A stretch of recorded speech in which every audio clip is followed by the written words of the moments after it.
Today, my wife had a baby today and my marriage died. I'm 90% sure he's dead, but I'll have confirmation in a few hours. Normally, it takes longer, but due to the circumstances, the hospital rushed the DNA test. Of course, I'm sure it won't make a difference. My phone tears up on the table as I sit in a bar 10 minutes away from the hospital. I keep staring at the screen, even though I know the doctor won't be calling me for at least a few more hours. The calls I ignore are from my wife, kids, and in-laws. I'm sure they all want to know what the hell is going on. Indeed, so do I. The baby girl is absolutely beautiful, with blonde curls just like her mother. She was born weighing 7 pounds 12 ounces and 19 inches long, a perfect premature baby. Except, according to my wife, she was at least 6 weeks premature. Granted, I don't have a medical degree, but I'm not half-assed either. A baby born so early would not have looked so perfect in its development and coloring. My wife had lied to me, and now that I had removed the blinders of absolute love, I realized that my greatest fear had come true. The child she had tried to pass off as mine was actually the offspring of my late best friend. The waitress leaves me a fifth Jack Daniels. At this rate, I'll spend $150 on a bottle that sells for $25. I just don't care. I slip back into my coma. The three amigos were a lifetime ago, literally, as far as Gary was concerned. Hey, Tracy and I have been inseparable since our families moved into the same neighborhood for 2 years when we were about 5 years old. Gary's family and I moved one summer, and Tracy's family moved the following spring. Gary and I had become friends by then, but Tracy fit in with us without a problem because she was a total tomboy at the time. She ran faster than me and was stronger than Gary, and there wasn't a sport or game we didn't play without her. When the other girls in the neighborhood were playing with dolls, Tracy would play kickball or stickball with Gary, me, and the other boys in the neighborhood, and not just her. When we became teenagers, things changed somewhat. Tracy, in particular, changed physically. She went from a skinny blonde with long pigtails to a young lady with developing breasts, a shapely ass and legs, and flowing silky hair. Gary and I both noticed the change, but never spoke of it out loud for fear that Tracy would stamp us into the dirt. Although a year later we were still inseparable, I certainly didn't mind the rare occasions when Gary wasn't around for one reason or another. In those moments, Tracy and I seemed closer, both physically and mentally, and in fact, I received my first kiss one summer Sunday afternoon when Gary was somewhere with his family, and Tracy and I were sitting together on a swing on my front porch. I don't even remember what we were talking about. But suddenly she leaned over to me and kissed me gently on the lips. Her lips were full and soft and tasted like the strawberry chapstick she used all the time, and my brain was suddenly very successfully imitating the TV losing reception and going completely snowed in. "Wow," I whispered, completely unable to say anything else. Tracy blushed as our eyes met. I reached out my left hand, took her right hand in mine, and we just sat together and swayed. Gary returned to our house the next day, and if I hadn't been involved in the kiss the day before, there was no way I would have believed it had taken place. Tracy was back to her normal, reserved demeanor, without the slightest hint that anything else had happened. At one point, I even tried to take her hand in mine, but she very calmly pulled away. I was puzzled, to say the least. The Christmas dance was approaching freshman year, and I decided it was the perfect time to make an official move on Tracy. She, Gary, and I were walking home from school when I swallowed hard twice and then asked, "Trace, if you're not doing anything next month, would you like to go to the Christmas dance with me?" Tracy, who had been standing between Gary and I as we walked, stopped, which made Gary and I stop as well. I noticed a smirk appear on Gary's face when we stopped. "Yeah, I'm on my way with Gary. He asked me yesterday, Bobby." Tracy looked uncomfortable. Gary smirked, and I felt like someone had punched me in the stomach. "Sorry, Bobby." "You snooze, you lose," Gary snorted. I felt stupid. First of all, I had no idea what Gary was thinking about Tracy, and secondly, because it was one of those unwritten male codes. You can't get involved with another man's girlfriend, even if I'd just found out about it. "Hey, Gar, I didn't mean anything by asking." "I didn't know, bud." "I got it, Bobby." "We're fine," he said cheerfully. The rest of the way home, Tracy fidgeted and looked awkward. She and Gary made small talk, and I kept quiet. I didn't ask anyone else to the dance or go to the bachelor party. Yes, I felt betrayed by both of my best friends. My father had seen me moping around the house the night of the dance and knew the reason why. My parents were in the family room watching TV, and I was in my bedroom listening to music on the CD player when there was a quiet knock on the door and my father poked his head in. "Girls, huh?" he said, coming in and sitting down in the chair behind my desk.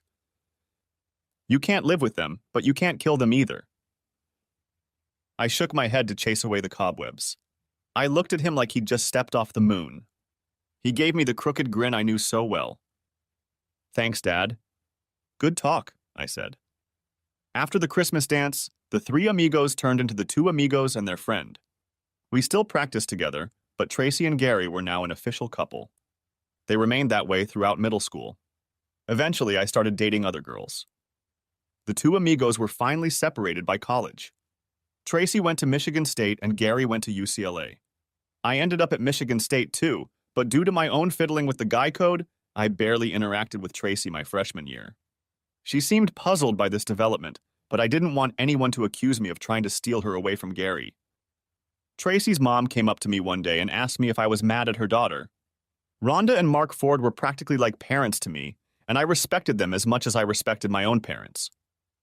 "She misses the old days, Bobby," Mrs. F told me. "It can't be like that anymore, Mrs. F. We're not 7 years old anymore. And besides, if she's not dating me, I can't imagine anyone better than Gary," I replied. Things didn't change during my sophomore year, but at the end of my junior year, Tracy invited me to be her date to her sorority's official event. I was both surprised and wary. "Tracy, aren't you still dating Gary?" I asked. "I really don't want to come between you two." "Gary and I broke up after the summer," she said. "He told me he was going to stay in California after graduation to go to law school and didn't want to keep me for another 3 years." "Law school? Gary? Didn't see that coming," I said. Our first date was tentative at best. She asked if I would be willing to ask her out on a second date. On the second date we kissed, and on the fourth date we had sex. I noted to myself that she wasn't a virgin, but if she wasn't paying attention, I wasn't either. We dated for the next 2 years before we got married. Although I was against it, Gary was my best man. It was a little awkward for both of us. I mean, asking a guy who had previously dated and banged the woman you're marrying as your best man isn't exactly standard procedure. Right after the wedding, Gary moved back to California and I didn't think of him for over 20 years. Our daughter Kaylee was born 2 years after we were married. Our son Jeffrey was born 2 more years later. We learned about Gary's infrequent appearance at home in a few days from my mom. Our parents still lived on the same block, and Mrs. Prescott told my mom that Gary was coming home to say goodbye. He had cancer and had less than a year to live, so he wanted to see his parents while he was still in good physical shape. My mom asked his mom if a reunion could be arranged so he could see his old friends and other relatives. His mom thought it was a great idea. Gary was in the first stage of treatment and still looked pretty good, although it was obvious that he was incredibly depressed.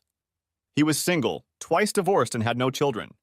He, Tracy, and I must have spent at least 6 hours talking about life, his life in particular, and how it would end. Toward the end of the evening, Tracy had a thought that ultimately destroyed our marriage. "How about we come and take care of you until it's time for you to go into hospice care?" Tracy asked Gary.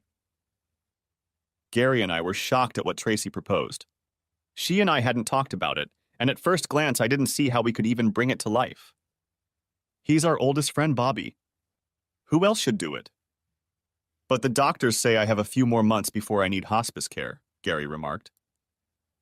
"Of course you guys can't quit your jobs and sit with me. I mean, you're paying for 2 kids in college right now." "I work for a national insurance company that focuses on family vacations," Tracy explained. "Bobby can use his vacation time and get some personal time." "That's probably about 2 months total, hon," I said. "That's not long enough." "Well, you could take it a week at a time and stretch it out to 4 months. The rest of the time I can manage on my own." I didn't like where this was going. I knew Gary was our oldest friend, but my wife had just volunteered to spend a few months away from me and our home to take care of him. And since she did it right in front of him, that meant I'd have to look like the world's biggest villain to turn down her offer. And yet, "Tracy, that's a bold commitment," I started to say, but she interrupted me by throwing me a furious look. "Then it's settled." "That's what we'll do." I swallowed hard and bit my tongue. That night, I barely walked through the door as I exploded. What the hell, Tracy? You're going to leave me for 6 months or so to play babysitter to an ex-boyfriend? You selfish bastard! She yelled at me. Is that what this is about? You can't get over the fact that he slept with me before you. That night, I slept in Jeffrey's old bedroom. It took us 3 days to come to some sort of agreement to help Gary, which in married language means that Tracy got her way, and we did exactly what she promised Gary we would do. Gary was humbled and grateful. I can't even begin to guess how many times he thanked Tracy and me. I have to admit that after the first month, I felt like a bit of a selfish chump. I also have to admit that after the first month of working, taking care of the house, and helping Tracy take care of Gary, who had both good and bad days, I was very tired. Maybe it was because I was tired, but by the second month, I sensed that something was wrong between Tracy and me. I realized that she had to be tired from everything she did for Gary, sometimes even more than I thought was necessary, so I didn't spend too much time worrying about it. I was more concerned with the looks Tracy and Gary slyly exchanged a few times while I was around, as if they had their own special language. For the next 2 months, everything went smoothly. A few times I felt like I was imposing on their time together. I was also somewhat surprised that Tracy seemed somewhat reticent about our sexual encounters. After a week apart, I was ready to throw myself into her arms, but she seemed bored. Again, I chalked it up to mental and physical fatigue. After 4 months, my days were over, and although Gary's condition had worsened, I knew he still had some good time ahead of him. Tracy would have to pull it all on her own, and I would have to resign myself to being alone for a month or more.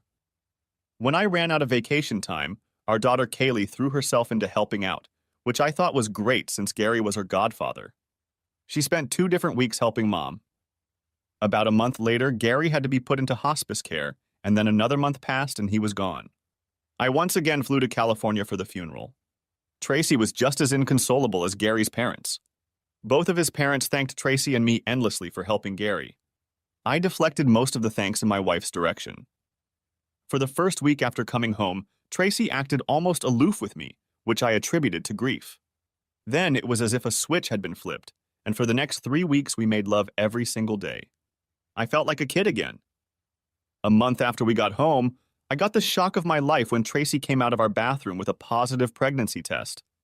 Thinking back on it, I should have been shocked that she didn't look shocked herself, but I was too busy trying to stay on my feet after her announcement. Tracy and I were both 45 years old, our kids were 22 and 20, and wait, wasn't she on the pill? Sorry, babe, but I forgot to bring the pill with me to California, and once I got used to taking it, I didn't bring it up again when I got home. You know, none of us believe in abortion. We can do it again, you and me. I heard myself agreeing with her somewhere inside my head. Holy shit, I'm gonna be a father again. For about a week, I walked around with a stupid grin on my face. It didn't hurt that, as with her previous pregnancies, Tracy's libido was at an all-time high, and we had sex every night, sometimes twice a night. It was almost too much to bear, almost. When my daughter came home for a long weekend, she and Tracy went maternity and baby shopping. We had long since thrown out and given away everything left over from our previous children. The girls came home cheerful and joking, and I must have carried a dozen bags out of the car. The girls quickly made dinner, and we all laughed as Tracy gave her random thoughts on the difference between what she buys today and what was available a couple decades ago. She also mentioned that she doesn't feel completely comfortable in the maternity clothes she buys because they were all made for women 10, 20 years younger than her, and made her feel a little out of place. Well, Mom, you can't help it if you're an effeminate woman and someone took it literally, Kaylee laughed. I saw Tracy frown quickly, mulling over her comment. It didn't escape me that Kaylee had said someone instead of daddy. It wasn't a casual comment, and my stomach rumbled. I remembered the discomfort I'd felt when I'd traveled to California to help Gary. I kept my thoughts to myself, but kept my ear to the ground for the rest of the weekend. I heard a few more comments that I knew had 2 meanings, and I wondered who my daughter was addressing, me or my wife. One day, when Tracy wasn't in the room, I subtly tried to find out by asking Kaylee how she felt about being a sister again after all these years. I knew she was straining to think of how to answer me. Her eyes looked anywhere but at me for about 30 seconds, then a giggle escaped her lips, which she managed to cover with a fake cough. I think it's great that Mom is such a sexy woman and you're such a stud. She looked uncomfortable and found a reason to leave the room quickly. I took 2 more Rolaids from the pack I'd started carrying around for the last week. Tracy was getting bigger and, in my opinion, prettier each week, even though I continued to feel anxious. I just couldn't figure out what was wrong, or maybe I just didn't want to figure out what was wrong. A few months later, I was in the office when I got an unexpected call from Tracy, who had taken an unpaid leave of absence, returning to work after only 3 months. "Hey, Dad, how about we give the girl a ride to the hospital today?" she asked in a sultry voice. Since, as far as I knew, Tracy was 6 or 6.5 months pregnant, and the tone of her voice was incredibly sexy, I had no idea what she was asking me. "Why in the hospital, Han?" "Is something wrong?" I asked with more than a little concern in my voice. "Well, baby, my water broke and I'm just too lazy to go to the hospital," she purred. "Oh, shit!" was all I could reply. I grabbed my car keys, ran into my boss's office to tell him my news, and ran out to my car. I lived 15 minutes away from the office, but that day I made the 12-minute drive. I kept thinking that Tracy was being awfully careless, considering she was only 6.5 months old. I knew that premature birth was not the best thing for a baby's health. I couldn't believe how calm Tracy was when I got home, but I guess having 2 more children had given her confidence. I was even more nervous than I had been with the first 2 babies. 10 hours later, I was the father of a beautiful, perfect second daughter, except it wasn't. The longing in my stomach couldn't even explain how bad I suddenly felt. After the nurse took the baby to wash her, she started to hand her to me, but I instinctively pulled back, much to the nurse's shock. "It's a full-blown baby, isn't it, Doc?" I asked in almost a whisper. He looked at me, then at Tracy, who was still being cleaned by another nurse. They exchanged meaningful glances, then I saw Tracy shake her head almost imperceptibly. "I'm sorry, Mr. Marsley, but I don't have permission to discuss the child's health with you. You are not on the confidentiality list." "It's a high payo requirement," he replied. I'm not proud of myself, but at that moment I lost my head. "Screw HIPAA!" I shouted, while he and all the nurses in the delivery room jumped back. If it's my baby, I have every right to ask about her health. And if she's not mine and you know it, you can't legally put my name on the birth certificate without my permission. And you certainly don't have it. Now give me a goddamn DNA test. It was deathly quiet as I turned on my heel and walked out of the delivery room, shedding my maternity clothes as I went. As I left the hospital, I caught a glimpse of my parents and Tracy's parents in the delivery room. I lingered at the bar for my 6th and 7th drinks and ate a hamburger. By this point, I had gotten calls from just about everyone who had been someone in my life, except for the doctor with the DNA results. I guessed that Tracy didn't want to waste anyone's time, because by this point it was all settled. Ah, damn it. I guess 7 shots of Jack and a ton of stress is more important than your wife having someone else's baby, because I slept like a murderer that night. My voicemail and message boxes were completely full. Assuming nothing happened after I left, I should have brought Tracy and the baby home today. I showered and headed to the hospital, feeling like someone was beating the shit out of my head and stomach from the inside out. Tracy was breastfeeding the baby when I got to her room. I walked in and without further ado, lowered myself into the chair by her bed. The baby was napping, so Tracy unhooked her and put her in the cradle by the bed. "I don't even know where to begin, Bobby," Tracy said quietly, as her eyes began to fill with tears. This wasn't supposed to happen. I went there to help him and be his friend. Honestly. But then he had a few bad days in a row, and at one point he cried in my arms. And then we ended up in bed and everything was fine, just like it used to be. And once it happened once.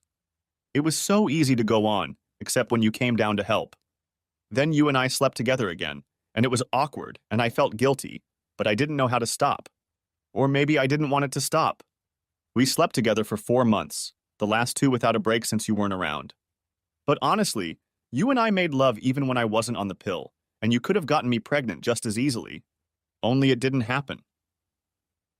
As she told me her story, she kept her eyes on the baby. I absorbed her slowly until... "Wait, you had sex with Gary while Kaylee was visiting?" I asked in a daze.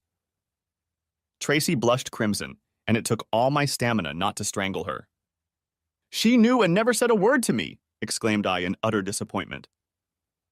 "Say you at least threatened her or bribed her in some way." "That can't be!" "Jeffrey knew too?" And our parents? Does the whole world know I'm a goddamn cuckold? Tracy's eyes widened and tears slowly rolled from her eyes. I know my daughter, Bobby. I just knew she would understand, so we never tried to hide it from her. Yeah, I asked her not to tell anyone. I told her it was on my conscience, Tracy said. No, Jeffrey didn't know and still doesn't know. No one knows but you, me, and Kaylee. I want to keep it that way too, so we can do what we need to do for Bobby Geraldine. I know she's not technically yours, but she is now, and we need to be as much parents to her as we are to Kaylee and Jeffrey. We are her parents. End of story. End of story. We're doing this for her and in honor of our best friend. Best friend? I asked. I clearly wasn't his best friend, or he wouldn't have been able to sleep with my wife. You can't do that to a best friend. He was dying, Bobby. It's not like he and I never had sex. Yes, but you didn't have sex with him while you were married to me unless you're telling me something else. Her blue eyes were almost glowing with anger. No! Bobby Geraldine? Really? Is that supposed to soften me up? What's her last name? Bobby Geraldine Martin. That's my last name too, remember? But her birth certificate lists her as Gary's daughter, though no one but you and me should see that document if you still intend not to be listed as her father. Oh yeah, I wheezed. Why, Bobby? He was our best friend. He's gone now. I gave him comfort and love in his last days. Is that such a bad thing? You speak of it so sympathetically. But you were a married woman. You crossed the line in your compassion. You never asked me before you broke your vows, violated our trust, and disrespected me. Yes, I realize this is your body and you don't belong to me. But we took a vow of loyalty before God and our families. At the very least, we should have discussed it first. Our vows were not made in a vacuum. And there's no way in hell I'm raising a child that another man fathered with my unfaithful wife. It's Gary's baby, Tracy whined. You wouldn't think twice about raising her if Gary died and she was left alone. No, I wouldn't agree, but I never agreed to raise his child with you, I said sadly. You know I love you, Bobby. I don't want to lose you and what we have because of this. A mistake, I said, finishing her sentence. No, I wasn't going to say that, she replied. Okay, it may not have been the best decision of my life, but I'm not going to call it a mistake. The mistake was that we didn't talk about it first, and that's my fault. We didn't talk about it at first because you knew I would never agree to you sleeping with Gary, let alone having a baby with him, I growled. And if it wasn't for the fact that you got knocked up, you probably never would have told me about the sex. Despite what you say it started, you made a willful decision to keep doing it, and you even did it in front of our daughter. I know how to spell the word humiliation, and it's Bobby. Thank you so much. Kaylee and Jeffrey came home from college the following weekend to see their new sibling. I was chilly at best when my daughter walked into the house and she looked guilty.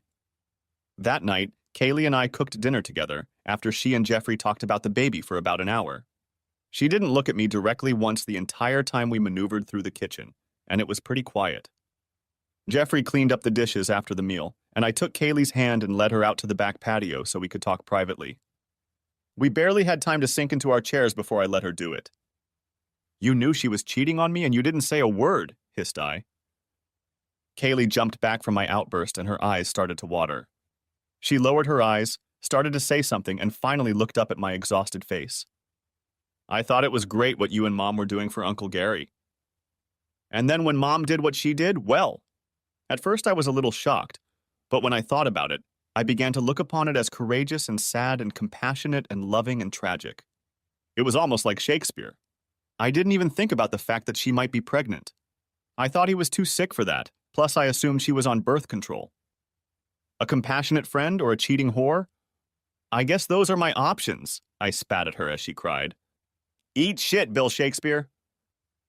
What about the tragedy my marriage turned into? Have you given any thought to good old Dad? Of course not. Sunday afternoon, the kids went back to college. It was just the three of us after that, and the house got pretty darn quiet. Several times over the next few days, Tracy tried to ask me to help with the baby, even just to hold him for a few minutes. I refused each time, much to her dismay. You're going to play with me at 5 years old! She yelled at me once when I asked her to hold the baby for a minute for some reason. Grow the hell up. Put your big boy pants on. In all the years we'd been together, Tracy had probably never dropped the F word on me more than a few times. I knew she was angry, but that wasn't my problem. I looked at her like a zombie and silently walked out of the room. Work was my solace. I could be away from home for 40 hours a week. When I was home, I was often alone. I had a lot of decisions to make. I knew I shouldn't punish the child, that she wasn't guilty of anything, but at the same time, she wasn't my concern. She was Tracy's concern. Eventually, I came to the conclusion that divorce was my only option. I couldn't accept Tracy's betrayal and disrespect, and every time I looked at the baby, all I saw in my mind was Tracy and Gary having sex. When I got home, I found Tracy sitting at the kitchen table with a cup of coffee and the contents of a large envelope spread out in front of her. She was sniffling and crying. I guess I'll order something to go. Pepperoni pizza and breadsticks, okay? I said quietly as I entered the room. Is that what you care about, dinner? She spat out, and there was venom in her tone. You don't love me anymore? I sighed heavily, grabbed a cup of coffee, and sat down at the table. Not as much as a few weeks ago, I replied. You don't or can't see that you blew it when you spread your legs for our best friend. If I were you, I'd get myself a lawyer and tell Gary's parents they have a granddaughter. I'm sure they'd be thrilled. You know I don't want a divorce. I love you. I want you to calm down and think about it. Will you be better off alone? I doubt it. Think about it, honey. That's all I'm thinking about. This isn't about me. It's about you breaking our vows, and ripped my heart out, I said. But if you love me, isn't there forgiveness in your heart? We can get through this. We have to be together, Bobby, and you know it. I thought I knew that.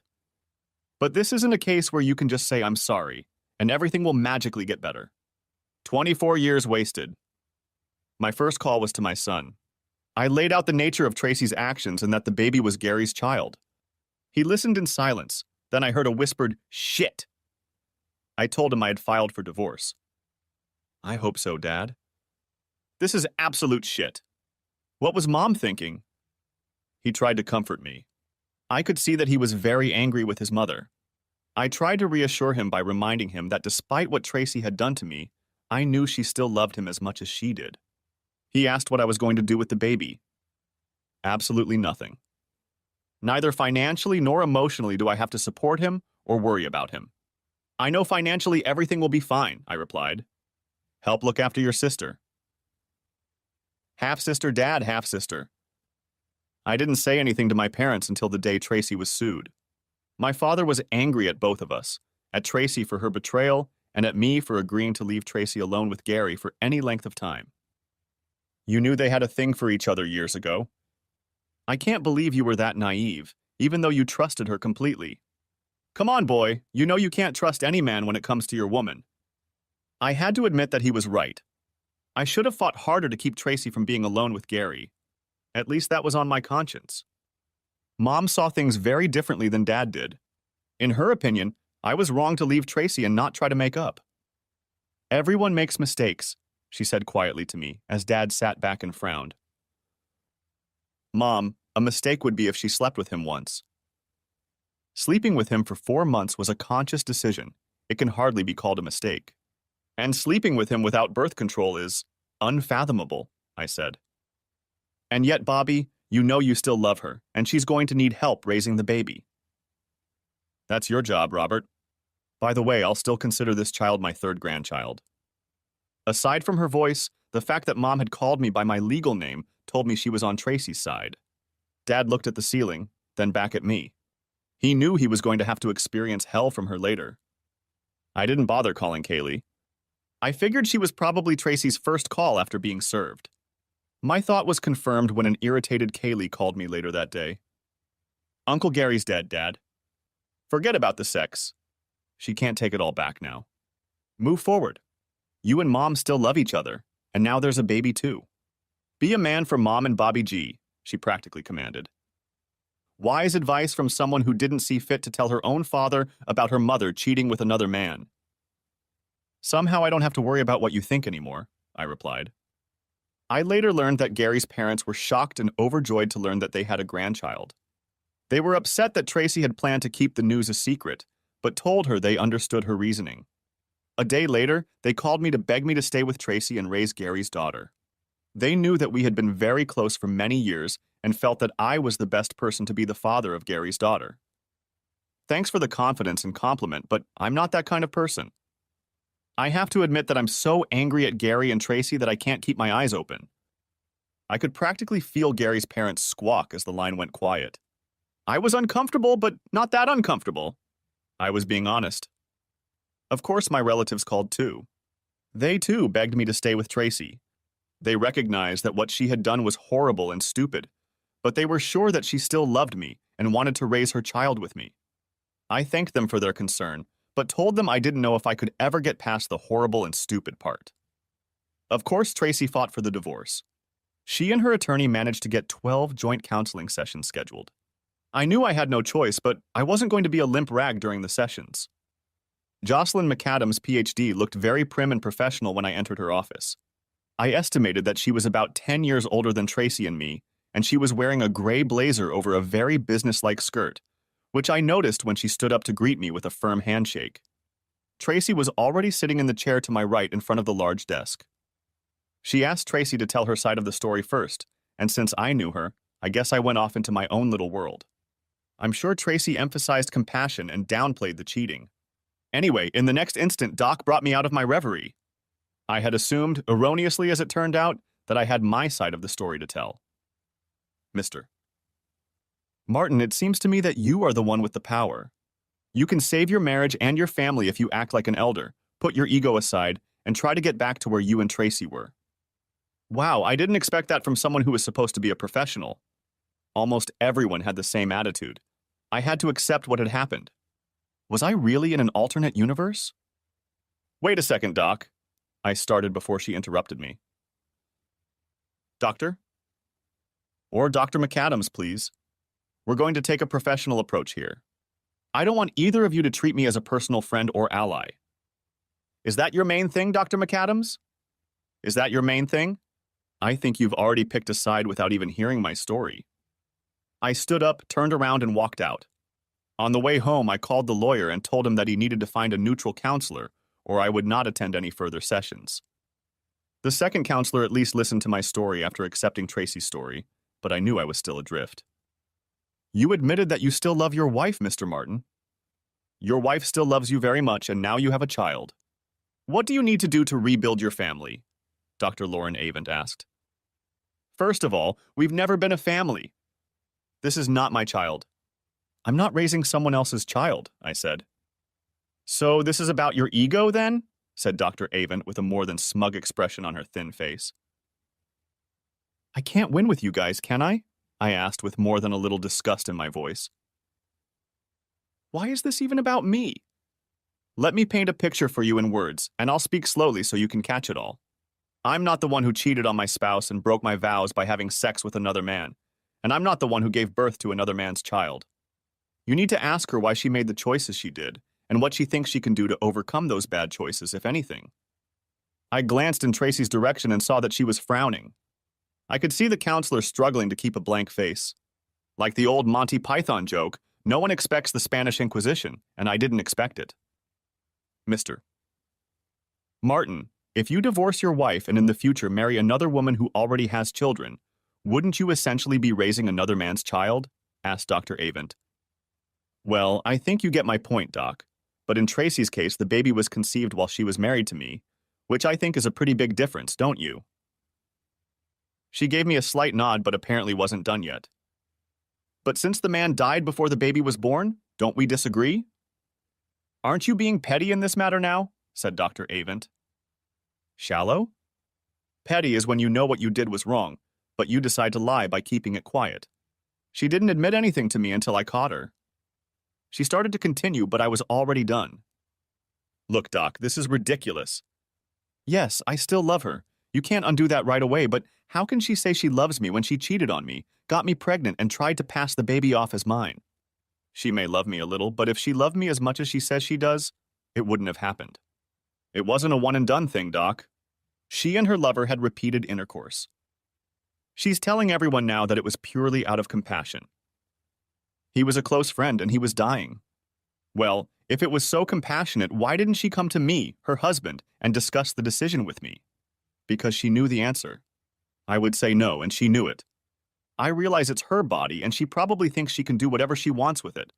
But as soon as we said our vows, she gave up her right to unilaterally give her body to another man, at least without discussing it, and or without letting me know how I should proceed if I ever wanted to give my body to another woman, for whatever reason. Once we made our vows to each other, we no longer operate in a vacuum. It's simple, Doc. Doc sat with the look of a comatose man, only with her eyes open. She tapped her finger on the clipboard for a few seconds. So do you have enough love left to at least try to be a husband and father? You say you still have love left for your wife. The biological father of the child is dead. There's no reason to make her a victim, Dr. Avent said. Step forward? Nice wording, Doc. Attack my manhood. Try guilt. My wife and our best friend deliberately ripped my heart out, Doc. If he were alive right now, I'd punch him in the face. My love for her grows weaker by the minute. A child? Unfortunate, but not my problem. Translation: no chance of saving this marriage. We had our second session with the counselor. I said nothing but hello and goodbye. Tracy whimpered, stiffened, and cried. I can see you're not going to budge and even consider it, Mr. Martin. I'll tell the judge we're done. Thanks, Doc. The divorce was finalized 6 months later, just in time for Christmas. We lived in a no-fault divorce state, so we split everything equally, except that Tracy paid me for my half of the house, which was fine with me since she had a child to raise. Gary had left us most of his property when he died, so Tracy had the money for the house. She also got several years of child support since I was earning more than she was. Although my son was still in my corner, so to speak, I knew he wanted to spend Christmas with as many relatives as possible, which meant his mother, sister, and younger half-sister. I told him I was okay with that, and we would celebrate New Year's Eve together. 2 days before Christmas, I stopped by my former home to drop off presents for everyone, including my ex-wife and her baby. It wasn't much for Tracy and the baby, but I didn't want to look petty in front of my kids. Tracy was surprised to see me at first when she opened the door, holding Bobby Geraldine. She looked at my 2 bags of presents in surprise and hesitantly let me into the house. She led me into the living room where there was a Christmas tree, and everything was decorated just like we always did. The only difference was that I didn't do the setting up and decorating like I usually did. Tracy saw the look on my face as I looked over the jewelry and held back a tear. How about some eggnog, Bobby, and then I'll put the bags under the Christmas tree. Could you hold the baby for a minute? I wanted to be rude, I really did, but I just couldn't.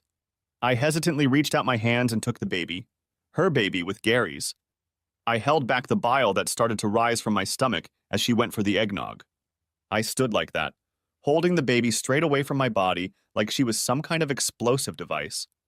For about 30 seconds, then cradled her in my right arm like I used to do with my kids long ago and sat down in the chair.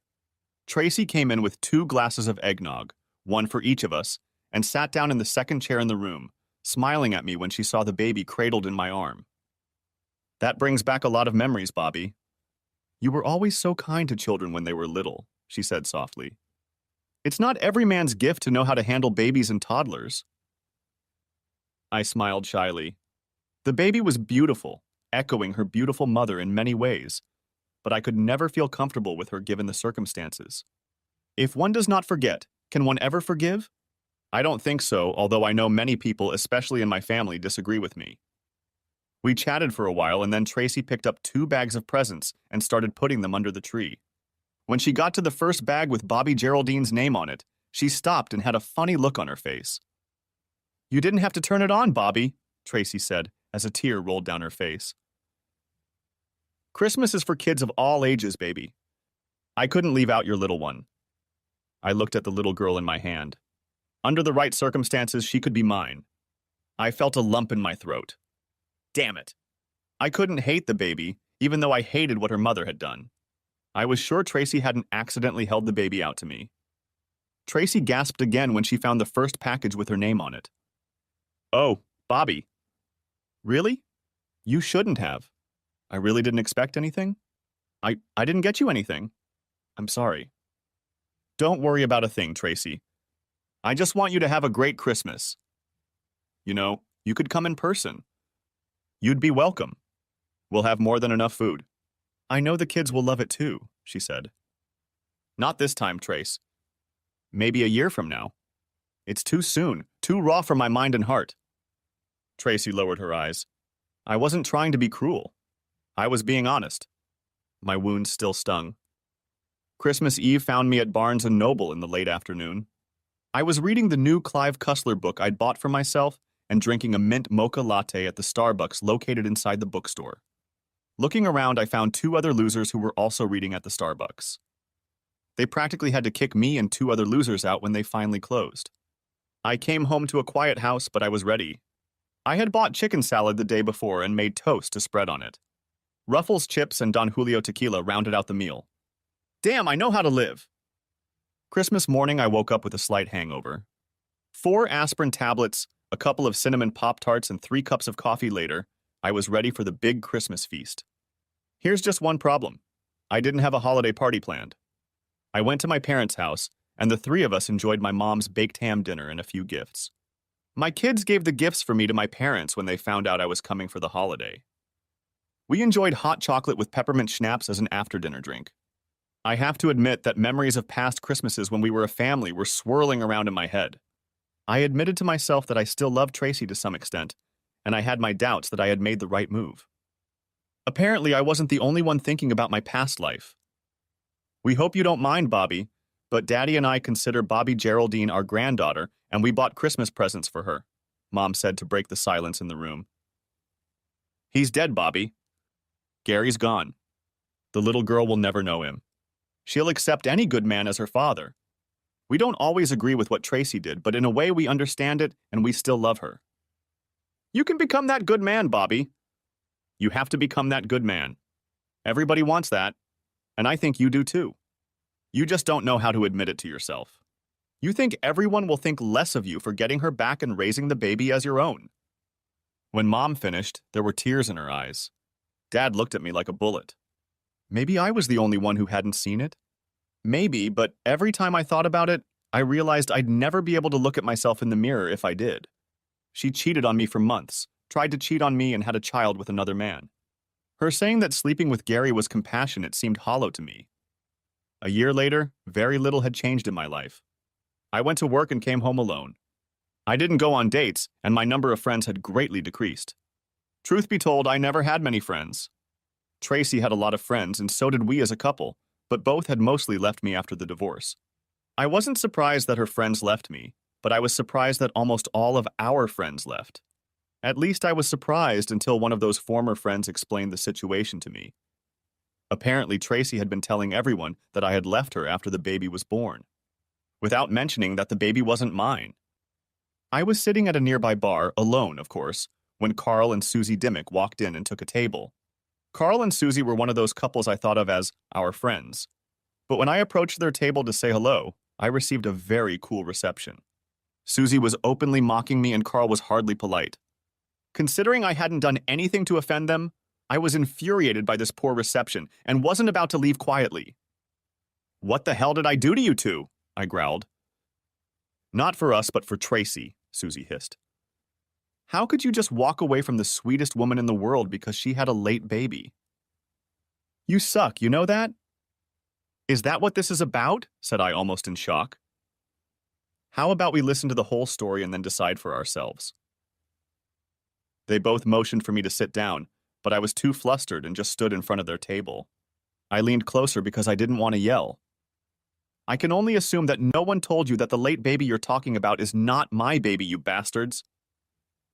She lived with her ex-boyfriend, got knocked up by him, and it's her baby. He died of cancer a month after she got pregnant, and she tried to trick me into thinking it was my baby. 24 years of marriage, and that's the kind of respect and devotion I get. So no, I didn't leave her. She left me. To hell with her, to hell with both of you, and to hell with the horse you came on. I left 2 stunned former friends at the table. My second Christmas as a divorced guy started out just like the first. This year's Losers Club on Christmas Eve at Barnes & Noble consisted of 4 people, me, another guy, and 2 women. I looked over my book and sized up the women. One had curly red hair, freckles, and a pretty face, and the other, wow, why was she here? She was beautiful to say the least. Asian with waist-length black hair and curves hidden under a hoodie and skinny jeans.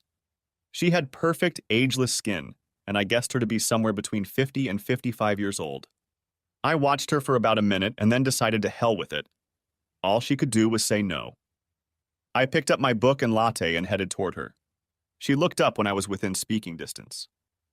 "I didn't see you here last Christmas night. You're new to the Losers Club on Christmas Eve. I'm Bobby, president of the club. What brings a beautiful woman to this momentous day?" She giggled at my bad joke, and it was the most delightful sound I'd heard in a long time. I continued. "I know you won't believe this, but I have a second Hungry Man dinner in the freezer that I can heat up tonight if you don't have a reservation yet." I know we just met, but I threw my best puppy dog look at her, hoping I remembered how to do it. "Well, I don't normally do anything like this, but since you're the president of the club..." "And you say Hungry Man?" "Yes, I agree. By the way, my name is Angel Wong. Bobby Martin, club president at your service." I gave her my address and told her to meet me at 6. I left to put the dinners in the oven. I was already heating up both dinners when she showed up at 6 sharp. I had to admit to myself that maybe we were both a little crazy. We had dinner at the kitchen table and drank Burgundy. I told her how I ended up at Barnes & Noble on Christmas Eve, and then she told me her story. She was 5 years older than me, 52, and had been divorced for 10 years after leaving an abusive husband. She and her husband had been married for 16 years, with his abuse starting after 10 years and continuing until he sent her to the hospital with a broken jaw. Angel was a short woman who was 5'1" and weighed about 100 pounds. According to her, her ex was 5'2" and weighed about 120 pounds. He was often bullied as a child and would become loud and rude verbally in stressful situations. After 10 years of marriage, this escalated to physical abuse, but when he calmed down, he always apologized and asked for forgiveness. Like many abused women, she just couldn't bring herself to break up with her husband, believing that she was the cause of his abuse. When she woke up in the hospital after another fight, she realized that she had to divorce him for her own physical safety. Her husband was convicted of battery and spent 2 years in prison before completely disappearing from her life. They divorced while he was in prison. Fortunately, they had no children. By her own admission, Angel hadn't gone on too many dates since her divorce, and she had no relatives in this part of the country. She confessed, holding back tears, that Christmas was always the most depressing time of the year for her. "I know it was crazy of me to agree to come here tonight, but I just didn't want to be alone. And how could I pass up dinner with the Hungry Man?" she explained. At Barnes & Noble, I was feeling sorry for myself, but after talking to Angel, I realized I was still doing better than a lot of people.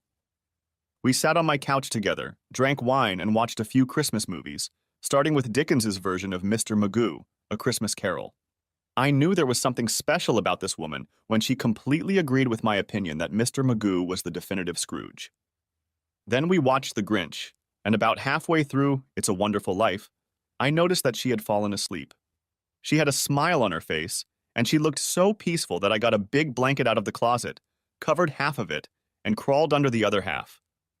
I must have fallen asleep at some point too, but when I woke up, we were awake, sitting side by side. I don't know exactly how it happened, but when I woke up, we were lying there, Angel's head on my chest and half of her body on top of mine. I had one arm around her, pulling her tightly against me, and my other hand was shoved in my back pocket. There was snow on the television. Strangely, it felt so right. I lay there, cuddling Angel while she slept for another 20 minutes. She stirred and slowly opened her eyes, looking at me in confusion. I tilted my head back as far as I could and kissed her nose gently. She wrinkled her nose adorably and then gave me the brightest smile I'd seen in years. "Good morning?" she asked timidly.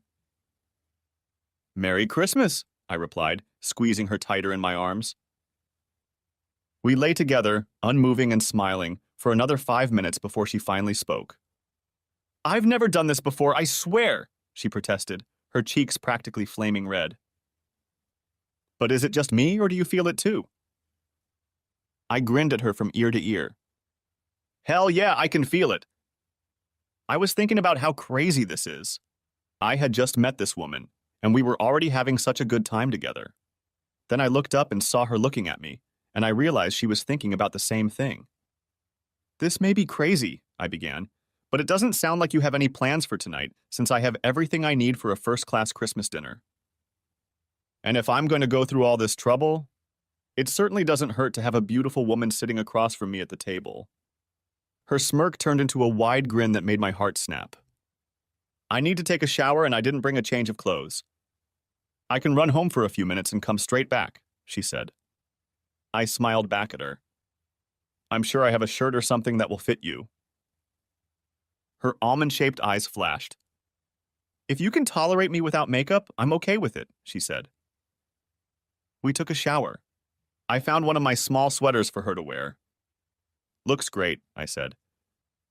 We walked to the kitchen, and I poured each of us a glass of Riesling, starting to prepare the food. Angel sat down at the kitchen table, pulled both legs up so that half her ass was visible, and distracted me. So you really don't have anywhere to go tonight? Family? Nothing? She asked. I was actually invited to a big family Christmas dinner this year, but I told her I had a previous engagement, I replied.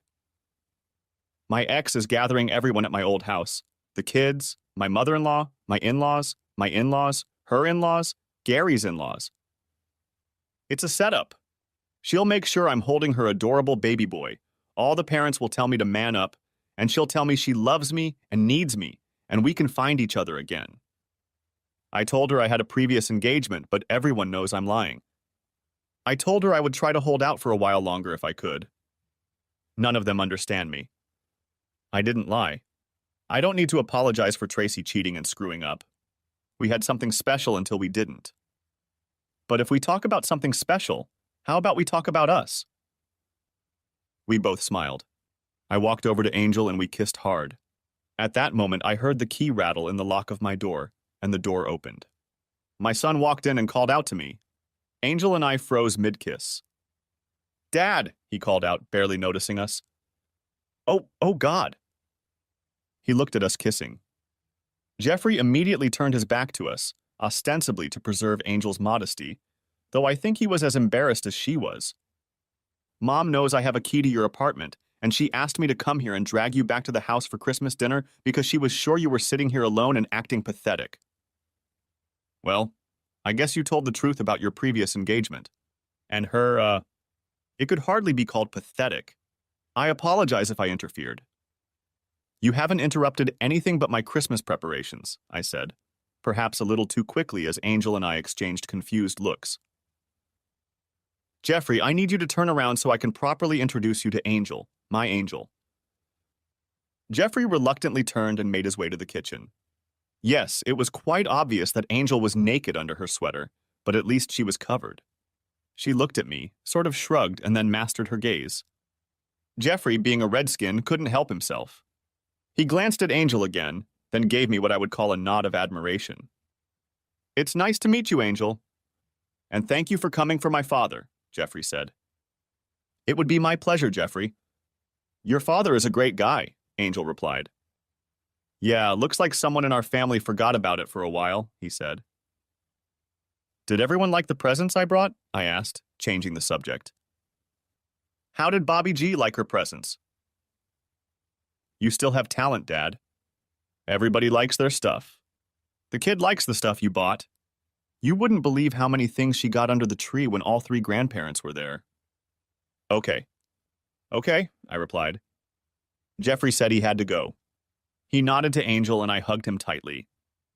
New Year's Eve? I asked. I promise Angel will be wearing more clothes.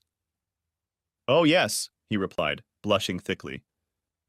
After Jeffrey left, Angel cast a hard look at me. That wasn't too awkward, was it? She asked. And what's with this New Year's Eve thing? I'm not invited first? No. Not this time, I said. But where else would my fiancé be on New Year's Eve? Pretty confident, aren't you? She asked. Be even more confident when you pick out your ring tomorrow morning at the Ciaro store. Will you let me go home first so I can get some clothes on? If you insist, I said, trying to sound disappointed. The next morning, Angel chose an engagement ring with a 1-carat marquee-cut diamond. We had lunch, after which I called my son and then my parents with the news of the engagement. My son seemed very happy for me, but my parents not so much. I think they were still under the illusion that I would bring Tracy back and raise her child as my own. This is so unexpected, isn't it, dear? My mom asked. Are you sure you're not doing this to mess with Tracy? You know she still loves you, don't you, darling? Mom, I'm not trying to hurt anyone. And as for Tracy still loving me, her actions speak for themselves, don't they? Tracy loves Tracy. I didn't bother to tell my daughter. We had repaired our relationship a little, but she was still on her mother's side, insisting that Tracy's act was heroic and love-related. I figured she would find out sooner or later and call me to speak out in favor of her mother over my choice. After more than 25 years together with Tracy, my relationship with Angel didn't make sense. I couldn't explain how attracted we were to each other and how well she fit into my life. We could talk about anything, and I felt like we had been together forever. I didn't believe in love at first sight, but everything told me it was. Angel wasn't a child either, and she seemed as confused by our instant and deep attraction as I was. We spent a lot of time exploring the situation in the beginning, but then we realized that we were sucking the life out of it and should just let it flow naturally. Naturally, everything was fine. A month later, she moved in with me, and for the next 6 months, we were rarely separated. Mom and Dad seemed to like her, even though she wasn't Tracy, but Kaylee didn't hide her dislike, I guess because she still wanted me to get back together with her mother. 6 months later, we had a small wedding for ourselves. I invited both kids and my parents, and Angel invited a cousin and a friend and their families. For the small celebration, I booked a party room at one of my favorite restaurants. It was a great day, except for Kaylee cornering me and wondering why Tracy and Bobby G and my former in-laws weren't invited. Because your mother is my ex-wife, and inviting her would be disrespectful to Angel. Besides, you seem to forget that we're not friends. Ex-sons-in-law don't get invited either. Angel and Tracy finally met 2 years later when Kaylee was getting married. Tracy planned and executed a beautiful event, and I happily paid for everything. Angel, being a beautiful, intelligent, and classy lady, stayed out of the mother of the bride's business and her plans. My only role at the wedding, besides that of a financier, was the traditional role of walking the bride down the aisle.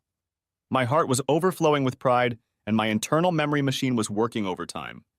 A few times I looked at Tracy and remembered her and Kaylee doing coloring books and baking cookies. It reminded me that things weren't all bad between us. We had 24 good years. Angel understood me perfectly and hugged me as we sat in the church pew. I turned to her, and she pressed her lips gently against mine. I knew then that I could make it through the rest of the day. Angel only interacted with Tracy when necessary, during the rehearsal dinner and the wedding, but not out of fear, but out of dignity. Tracy, for her part, walked around with an annoyed look whenever she looked in Angel's direction.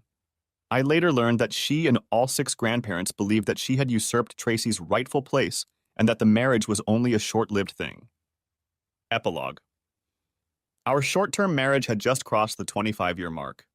Angel and I celebrated with a nice dinner and a quiet evening of lovemaking. Sure, it wasn't the wild and crazy night of sex that it might have been 15 years ago, but after all, we're both not kids anymore. Afterward, we snuggled against each other for a while longer and then fell asleep in each other's arms. Looking back, I really can't complain about the way life has treated me. I had a good first marriage for 24 years, then I went back and have been in a second marriage for 25 years now. 2 of my children are married and have given me 3 beautiful grandchildren. Tracy never married. From what my children told me, not many men were interested in a middle-aged woman with a small child, even if she was good-looking. In their opinion, she must have had some acquaintances along the way, or she might have killed someone by now. My children make sure to keep in touch with both Tracy and their half-sister. The child's 3 grandparents also tried to give her all their love until they started dying of old age. My son, the only family member who had regular contact with me after the divorce, told me that Tracy didn't even go on dates for the first 5 years after the wedding, believing my marriage wouldn't last. I'm sure Angel was sorry to disappoint her. Thanks for watching, I hope you enjoyed it, so subscribe to my channel and watch the next video.